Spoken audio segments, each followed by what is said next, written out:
Bonjour à tous. Alors je vais partager quelque chose avec vous qui me tient à cœur parce que c'est un fléau. C'est un fléau. J'ai souvent remarqué, on a tous remarqué, que le Shabbat à Mincha dans les synagogues, malheureusement, la synagogue n'est jamais remplie. Vendredi soir, Baruch Hashem, il y a assez de monde. Shabbat matin, n'en parlons pas.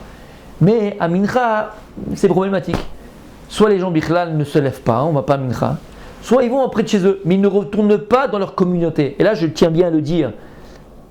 Ils ne retournent pas dans leur communauté. La synagogue, le matin, on est 200 et l'après-midi, on est 20.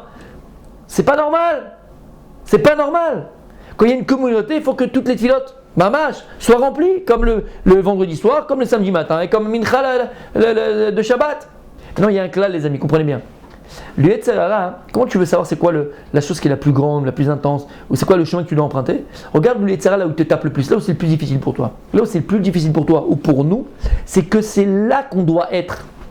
Donc en vérité, si Mincha Shabbat, c'est tellement difficile d'aller prier dans ta communauté, parce que je parle là, non, tu vas prier mais à côté de chez toi, mais on va voir que c'est important de prier dans sa communauté, c'est que c'est hyper important que tu y ailles. C'est qu'il y a un secret dans Mincha. Alors c'est quoi le secret de Mincha? Pour cela, on va mettre le Imre Noam. Vous savez que disent les Chachamim que les tfilotes de Shabbat, en vérité, c'est, d'ailleurs même le Shabbat en lui-même, c'est Mekor HaBracha. C'est-à-dire que le Shabbat en lui-même, c'est lui qui va amener l'abondance pour toute la semaine. C'est-à-dire, comment tu vas vivre ton Shabbat, c'est en réalité comment tu vas vivre toute ta semaine. Pardon, j'ai enregistré beaucoup de cours là, je suis un peu fatigué. D'accord? Toute ta semaine. C'est pour ça que la tfila de Harvit que tu fais de Shabbat, en fait, elle va influencer toutes tes Harvit de la semaine. Ta tfila du Shabbat matin va influencer toutes tes tfilotes du matin, de Chol, de la semaine. Et le Mincha de Shabbat va influencer toutes tes Mincha de la semaine. D'accord? Donc si vous avez compris ce principe, écoutez bien. Dis le Imre Noam, c'est quoi Mincha? Qu'est-ce qu'il y a de particulier en Mincha? Il y a écrit, vous savez, dans le parashat de Chayei Sarah, qui nous parle d'Abraham Avinu, il y a écrit là-bas, Ve'Avram Zaken Baba Yamim. V'Hashem Berat Avram Bakol. Donc Abraham, il était âgé. Baba Yamim, Baruch Hashem, il a bien vécu. V'Hashem Berat Avram Bakol. Et Dieu, il a béni Abraham dans tout. Il avait tout. Dit le Midrash, c'est quoi Hachem, il a béni Abraham Bakol?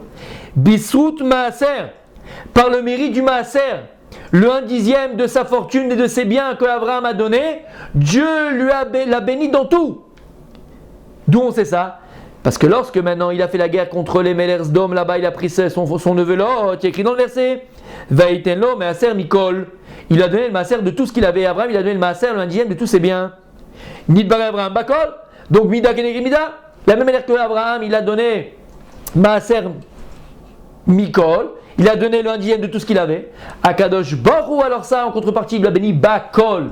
Et donc il était excessivement riche. Jusqu'à qu'il y a écrit dans le verset Ve'Abraham Kaved Meod.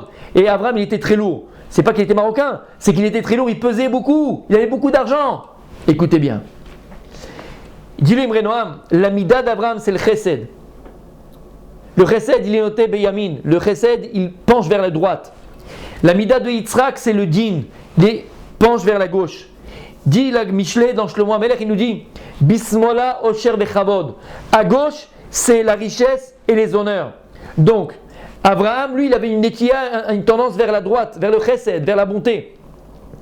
Yitzhak, lui, sa mida, c'était la gauche, donc c'était la richesse. Et d'ailleurs, Yitzhak Avinu, il était très très riche plus que son père. D'ailleurs, c'est le verset qu'on ramène Rabbi Yosef pendant la Havdalah. Veiten lecha Elokim. C'est qui a reçu cette bracha? C'est Yitzhak. Il a trouvé 100 sheharim. Il était excessivement riche, Yitzhak.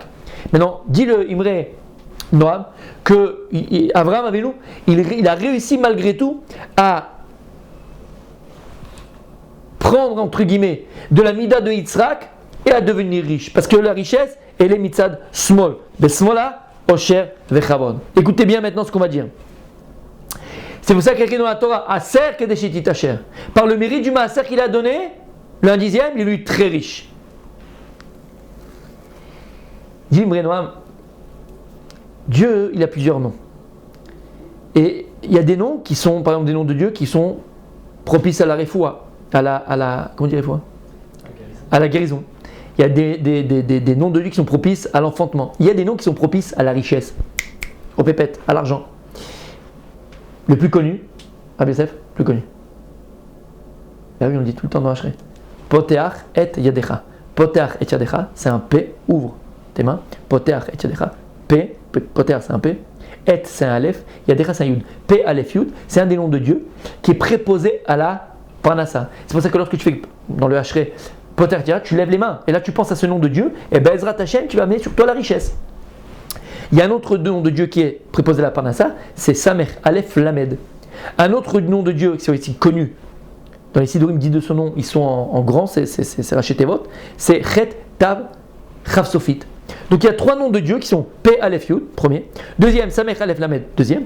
Troisième, Chet Tav Chav Sofit, qui sont préposés à la Parnassa. Et dans les Sidurim dit de son nom, dans les Rashi Tevot, les premières lettres d'un mot, d'accord, elles sont écrites en gros, pour que tu sois mitkaven, pour que tu penses à l'âme et ta Parnassa. Dis le Imre, Noam, lorsque tu prends ces trois noms de Dieu, c'est la même valeur numérique que Maaser. Dans le Maaser, pour que tu aies la Parnassa. De là, tu vois que celui qui donne le Maaser, il a la Parnassa. Donc, qu'est-ce qu'il a écrit, les amis? Écoutez bien, écoutez bien. Ve'Avram Zaken Ba Bayamim. Quand tu prends le nom Ba Yamim, Ba, c'est Bet Aleph, Yamim, Yud Mem, Yud Mem. Valeur numérique de Mincha. Ba Yamim, Ve'Amim Mincha. Il dit, mais le Imre Noam, qui c'est qui a arrangé la prière de Mincha? C'est Yitzhak. Yitzhak la soir Bassadeh. C'était quand? C'est la prière de Mincha. Et c'est quoi Mincha? C'est Yitzhak. Yitzhak c'est quoi? C'est le small, c'est la gauche. Et c'est quoi la gauche? Osher Vechavot, c'est la richesse. Dis-le Imre Noam, si tu veux t'enrichir, le meilleur moment propice à demander sa parnassa et avoir la richesse, c'est quand? C'est à Mincha. Mincha, Gematria, Maaser. Maaser, Gematria, les trois, faire le mérite des trois noms de Dieu qui sont de la parnassa. Maintenant écoutez bien, écoutez bien, écoutez bien. Lorsque tu prends le mot Mincha, qui est un Mem, Nun, Chet, He, mais tu écris les lettres de Mincha. Donc Mem, c'est Mem. Nun, c'est Nun, Vav, Nun, Sofit. Chet, c'est Chet, Yud, Tav. Et He, c'est He, Aleph. Valeur numérique de Maaser. Et donc des Shemot Parnassa. Parce que le moment de Mincha, écoutez bien, c'est le moment le plus propice à recevoir la Parnassa. Et on a dit que les filotes de Shabbat correspondent à toutes les filotes, celles qui vont donner le ton, qui vont donner toute la bracha pour les filotes de la semaine. Donc le Mincha de Shabbat, c'est le Mincha, la tefila la plus importante pour avoir la Parnassa. Shabbatem, la Mincha de Shabbat, c'est le moment le plus important pour demander ta Parnassa, pour recevoir la Parnassa. Alors tu vas me dire, ok, on fait tous Mincha Shabbat, qu'est-ce que tu veux chez nous? On ne va pas à la synagogue, mais de la communauté, mais on va à côté de chez nous, c'est plus simple. Non. Ce même Avraham Avinu, notre père, il nous apprend quelque chose d'extraordinaire. Masechet Brachot, Rabbi Yosef. Kol hakovea makom litfilato elokei Avraham be'ozro. Tout celui qui va se fixer un temps pour ça, Torah, étudier la Torah. Alors, à la prière, pardon.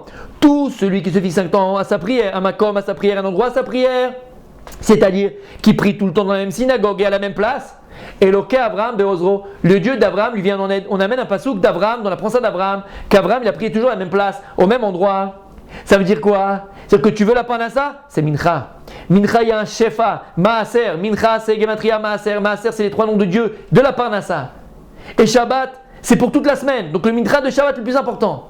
Tu vas me dire, mais je prie à côté de chez moi, il n'y a pas de problème. Non, Habibi, parce qu'il te dit Abraham, tout celui qui se fixe un endroit à sa prière. Alors là, Kadosh Baruch Hu exauce cette fille-là. Donc, c'est un conseil que je te donne, un conseil que je me donne, un conseil que je nous donne. Mincha Shabbat, va prier dans ta communauté. Va prier dans ta communauté. Regarde ce que tu gagnes. Alors tu vas dire, on ne fait pas la chose pour avoir le salaire. Non, ben là, tu dois le faire de toute façon. Pourquoi pas? Gendre l'utile à l'agréable, enfin tu dois prier. Pourquoi faire les deux? Va dans ta communauté, prie là-bas. Et ben Ezrat Hashem. On aura Rocher vers Rocher. Et surtout, l'essentiel, une fois que tu vas avoir le jackpot, n'oublie pas de donner le maaser.